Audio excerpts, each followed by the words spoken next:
जय हिंद। आज की वीडियो में हम बात कर रहे हैं meaning and definition of democracy and kinds of democracy क्या क्या हैं। डेमोक्रेसी का अर्थ और परिभाषा। डेमोक्रेसी का अर्थ विभिन्न विद्वानों के अनुसार अलग अलग है। प्रत्येक व्यक्ति इसके अकॉर्डिंग अपना अपना अर्थ लगाता है। सार्टोरी लिखते हैं कि लोकतंत्र ऐसी वस्तु के आडंबर में नाम के रूप में परिभाषित किया जाता है जिसका वास्तव में कोई अस्तित्व नहीं है। लावेल दूसरी डेफिनेशन देते हैं। लावेल के अनुसार लोकतंत्र शासन के क्षेत्र में केवल एक एक्सपेरिमेंट है।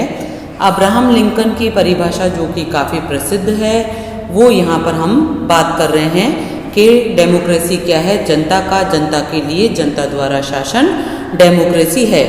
सीले कहते हैं कि लोकतंत्र एक ऐसा शासन है जिसमें हर व्यक्ति को शासन क्रिया या राज्य की जो गतिविधियां होती है उसमें पार्टिसिपेट करने का मौका मिलता है। डायसी भी लोकतंत्र को सरकार का एक ऐसा ही स्वरूप बताते हैं जिसमें जनता का एक बड़ा भाग शासन क्रियाओं में भाग लेता है। इस प्रकार से लोकतंत्र की डेफिनेशन दी जाती है। इसमें अब्राहम लिंकन का नाम सर्वोपरि आता है।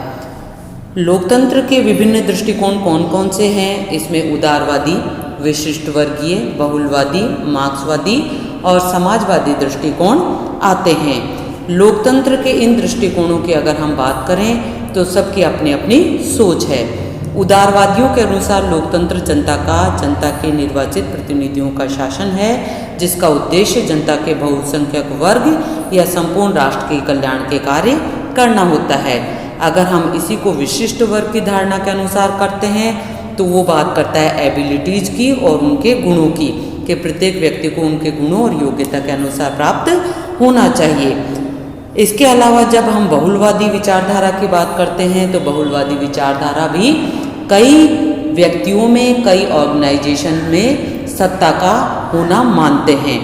इसके अलावा जनता के बहुसंख्यक वर्ग या संपूर्ण राष्ट्र के कल्याणकारी कार्यों को करना होता है और अगर ऐसे का कोई कार्य करता है तो वो भी लोकतंत्र होता है। बहुलवादियों के अनुसार लोकतंत्र एक ऐसी राजनीतिक व्यवस्था होती है जिसमें अनेक राजनीतिक दल और असंख्य हित समूहों का उपाया जाना होता है। इसके अलावा मार्क्सवादी ये मानते हैं कि सर्वहारा वर्ग का अधिनायक तंत्र ही वास्तव में लोकतंत्र है। सर्वहारा लोकतंत्र का तात्पर्य है जो मजदूर वर्ग है, जो श्रमिक वर्ग है, अगर उनकी विजय होती है तो वही डेमोक्रेसी है। लोकतंत्र का समाजवादी जो मॉडल है वो उदारवादी और मार्क्सवादी दोनों का मिक्स्ड जो फॉर्म होता है वो है, मतलब इसने दोनों के गुणों को अपनाया है और दोनों के अवगुणों को छोड़ दिया है। लोकतंत्र के प्रकार की बात करते हैं, काइंड्स ऑफ डेमोक्रेसी, तो डायरेक्ट डेमोक्रेसी और इनडायरेक्ट डेमोक्रेसी जो हम आगे पढ़ेंगे। अब आता है कि लोकतंत्र को सफल बनाने के लिए कौन कौन सी चीज़ों का होना आवश्यक है। अगर कोई देश डेमोक्रेसी को अपनाता है, वहाँ पर डेमोक्रेसी है, तो वहाँ पर नागरिकों को या राज्य को निम्न व्यवस्थाएं करनी होगी या वहाँ पर ऐसा होना आवश्यक है। नंबर 1 है कि वहाँ के लोगों में लोकतांत्रिक भावना हो। नंबर 2 है जनता का जो चरित्र है वो उच्च होना चाहिए, देश के प्रति सेवा भाव होना चाहिए। थर्ड है जनता वहाँ की जागरूक हो अधिकारों और कर्तव्यों के प्रति। फोर्थ है जो वहाँ की एजुकेशन का लेवल है वो बहुत हाई होना चाहिए। फिफ्थ है सहयोग और सहिष्णुता की भावना होनी चाहिए, विभिन्न धर्मों के मध्य एकता होनी चाहिए, प्रत्येक व्यक्ति दूसरे को कॉपरेशन करे, राज्य को कॉपरेशन करे, प्रबुद्ध लोकमत होना चाहिए, लोगों को अपने अधिकारों का ज्ञान होना चाहिए, राजनीति का ज्ञान होना चाहिए।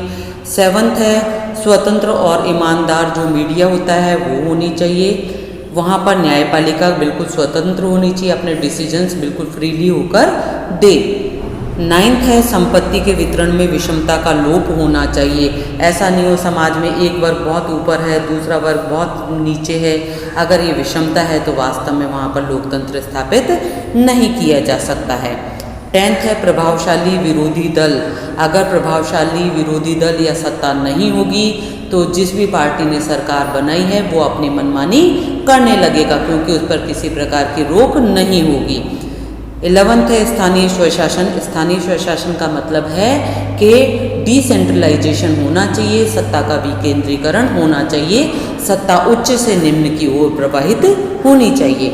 12th है सामाजिक और राजनीतिक समानता पाई जानी चाहिए। इस प्रकार से अगर किसी देश में लोकतंत्र है तो उसको सफल बनाने के लिए निम्न चीज़ें उस देश में होनी चाहिए। अब बात करते हैं भारत में लोकतंत्र में कौन कौन से अवरोध है, कौन कौन सी बाधाएं हैं, कौन कौन से गतिरोध है या कौन कौन सी समस्याएं हैं। नंबर 1 है निरक्षरता, क्योंकि जब तक व्यक्ति पढ़ा लिखा नहीं होगा वो नहीं जान पाएगा कि राजनीति में क्या हो रहा है, देश के लिए भला बुरा क्या है। सेकंड है जातिवाद, मतलब अपनी जाति को प्रोत्साहन देना, अन्यों को निम्न समझना, इससे देश का विघटन हो रहा है। थर्ड है अस्पृश्यता, इससे भी देश का विघटन होता है।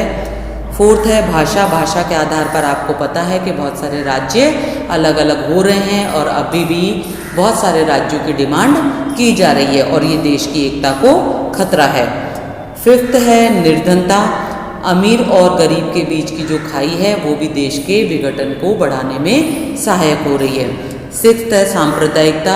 सांप्रदायिकता हम पूरे देश में देखते हैं समय समय पर किस प्रकार से दंगे होते हैं, सार्वजनिक संपत्ति को नुकसान पहुंचाया जाता है और देश की जो छवि है वो खराब होती है। सेवंथ है लैंगिक असमानता या महिलाओं के प्रति असमानता, मतलब समाज की आधी जो जनसंख्या है वो महिलाओं की है लेकिन उनके साथ जो भेदभाव किया जाता है वो भी इसमें लोकतंत्र में अवरोध है। और एट्थ है बेरोजगारी, जब व्यक्तियों को काम नहीं मिलता है, नागरिकों को किसी प्रकार का रोजगार नहीं मिलता है तो वे कई गलत कार्यों में या अवैध गतिविधियों में लिप्त हो जाते हैं जो देश के लिए हानिकारक है, जैसे नक्सलवाद वगैरह, आतंकवाद इसके उदाहरण है। इस प्रकार से लोकतंत्र में जो बाधाएं हैं वो यहाँ पर आपको बताई गई है। आप बात करते हैं कि डेमोक्रेसी के गुण कौन कौन से हैं। किसी भी देश में अगर लोकतांत्रिक व्यवस्था को अपनाया गया है तो वो कौन कौन से गुण वहाँ पर पाए जाएंगे।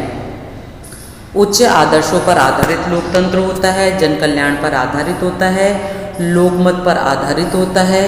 यहाँ पर सार्वजनिक शिक्षण जनता को दिए जाते हैं। यहाँ पर ऐसे देशों में क्रांतियाँ नहीं होती है क्योंकि परिवर्तन जनता के अनुसार होते रहते हैं। सिक्स्थ है परिवर्तनशील शासन व्यवस्था होती है। यहाँ प्रत्येक 4, 5, 3 साल जो भी वहाँ की शासन व्यवस्था है उसमें सत्ता में परिवर्तन होते रहते हैं, जनता इसमें अपना पार्टिसिपेट निभाती है।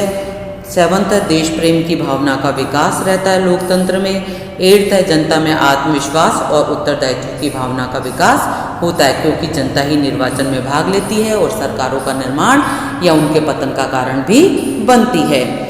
लोकतंत्र के दोष की अगर हम बात करें तो जैसा कि विद्वान कहते हैं कि लोकतंत्र में अयोग्यों का शासन भी होता है। कई बार हम देखते हैं कि मिनिस्टर्स वगैरह बहुत कम पढ़े लिखे होते हैं। अब तो इनके लिए एक लिमिट कर दी गई है कि कोई भी व्यक्ति अगर सांसद या MP MLA कुछ भी बनता है तो उनके लिए निम्न योग्यताएं होनी आवश्यक है, लेकिन अयोग्यों का शासन भी इसे कहा जाता है। पेशेवर जो राजनीतिज्ञ होते हैं उनका बाहुल्य होता है। इसका तात्पर्य है कि केवल राजनीतिज्ञ आते हैं, जनता की सेवा करने वाले लोग इसमें कम होते हैं। उग्र दलबंदी इसमें होती है। मतदाताओं की उदासीनता रहती है शासन के कार्यों में। बहुमत की तानाशाही होती है। अल्पमत का विकास नहीं होता है। ये धनवानों का शासन है, गरीबों की यहाँ पर उपेक्षा की जाती है।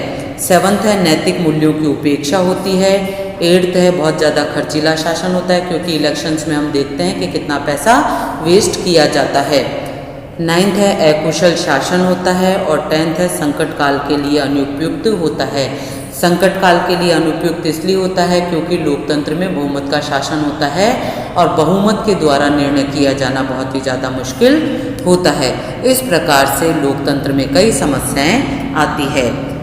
नेक्स्ट हम बात कर रहे हैं लोकतंत्र के प्रकार कौन कौन से होते हैं। एक होता है डायरेक्ट और एक होता है इनडायरेक्ट। डायरेक्ट डेमोक्रेसी वास्तव में एक विशुद्ध रूप है जो कि विश्व में लगभग देशों में नहीं पाया जाता। केवल स्विट्जरलैंड एक ऐसा देश है जिसके कुछ कैंटन्स में डायरेक्ट डेमोक्रेसी पाई जाती है। डायरेक्ट डेमोक्रेसी का तात्पर्य है जनता एक स्थान पर एकत्रित होकर शासन कार्य करेगी, लेकिन वास्तव में ऐसा करना बहुत ज़्यादा मुश्किल होता है। वही व्यवस्थापिका होगी, वही कार्यपालिका होगी, वही न्यायपालिका होगी, लेकिन वर्तमान में ऐसा स्विट्जरलैंड के अलावा अन्य देशों में नहीं है। व्यवहारिक रूप से प्रत्येक देश में अप्रत्यक्ष लोकतंत्र ही पॉसिबल है और यही व्यवस्था चल रही है। अप्रत्यक्ष लोकतंत्र में जनता स्वयं शासन न करके अपने प्रतिनिधियों का चुनाव करती है और उन प्रतिनिधियों के माध्यम से शासन का संचालन करती है। भारत, अमेरिका, ब्रिटेन, जापान इत्यादि सभी देशों में यही व्यवस्था प्रचलित है। Thank you. जय हिंद।